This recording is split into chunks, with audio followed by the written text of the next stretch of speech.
most of us are very concerned about the economic climate today. And you hear individuals say how bad it is.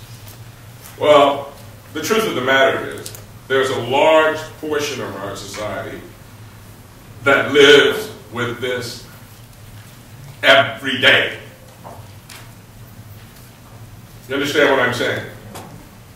We say 7.2% unemployment is a big number. Well, in some communities, you know, they give anything to have 7.2% unemployment. They're running 12 and 14%. What I find so frightening is that we don't get it as a society. I'd like to see the hands raised of anyone in this room who would make an investment in anything if you knew you were not going to get a return. Just let me see your hand. Now, how many, you mean you would invest in something and you knew you were not going to get any money back? No! How many of us would invest if we knew we were going to get money back exponentially in a short time? By God, yes! Sign me up. Oh, I had to put all my money in. And I'm not talking about subprime, I'm talking about the real thing. But here we are as a nation, and frightening as a state. You've covered part of what I was going to say, but one thing you didn't mention is that there are 5 states that contribute more to corrections than they do to education. And we rank number 4 out of the 5. Where are our values? What are we committed to?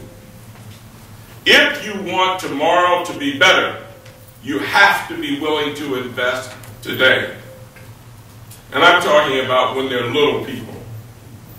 The other point that Elaine talked about, and she didn't use the word, if you work with mothers the first trimester, the money you save in terms of working with children who have disabilities,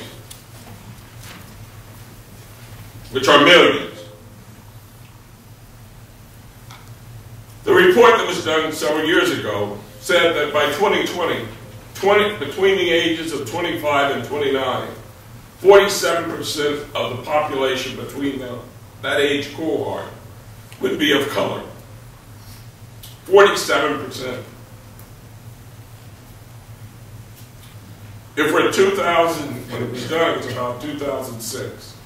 So that was 14 years. So you would assume individuals 6 years old, 14 more years, it's 2020. If we don't start working with them, as I said one time here, before they're born, playing music, reading to them, and people laugh.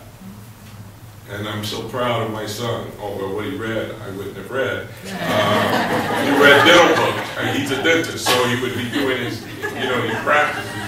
And I say to him, why are you reading that stuff? He said, Dad, if she can get Dick and Jane, she can understand these things. So anyway, so it'll be interesting to see. But the point is, they can learn. And what's fascinating about little people is, everything that you do and say, they model. Everything. And just imagine a state that's totally dependent on knowledge has yet to get the fact that if we put just 1% of what we're putting in corrections in this direction, in early childhood, the net impact we would have, what we would save. You need to understand that when we build a prison that holds 1,000, we're talking about in excess of $200 million for 500 cells that holds 2 inmates per cell. But we're also talking about $86 a day per inmate to maintain them. You do the numbers. 86 times 1,000 times 365 and tell me what it comes to. Just take a percent of that and invest it in working with families, with their children. And when I say families, I'm talking about an entire community. Because I believe we can make a difference in the lives of children. We can make a difference in the lives of families. But individuals must have hope. There is nothing like being in a situation and having no reason to believe that tomorrow will be better. Many of you may not have been there, but I have. I know what it's like to be on welfare. I know what it's like to have a brown bag of flour that's brought. I know what it's like. And it's not something you feel good about as a child. But someone dared to reach out and touch me and invest in me as an individual. And that's what this is about. It's about money, but it's also about connecting with one another and understanding that we have an obligation that transcends self, so that we believe as a people we are our brothers and sisters' keepers, because we are. And we should not be willing to accept the fact that, yes, if we don't get the money, we can't do it. I argue we can. We must. For 10 years now, I've been working with Brooklyn Prison, partially because I could have been there, and some say should have been there. But the fact is, you don't always get caught for the things you do, and you thank God for that. But the most enlightening experience I had was we started a reading program. And the deal was that they would read 10 books, and I would read 20. And whatever I read, I would give to the library, thinking they had a library. And they would write summaries of each story, and I had to tell them about the books so that they knew I had legitimately read each book. And so after year one, I came back year two, and there was a man, muscular, and he came over to me with tears in his eyes. And he had a summary, but it was like first grade, maybe even kindergarten level.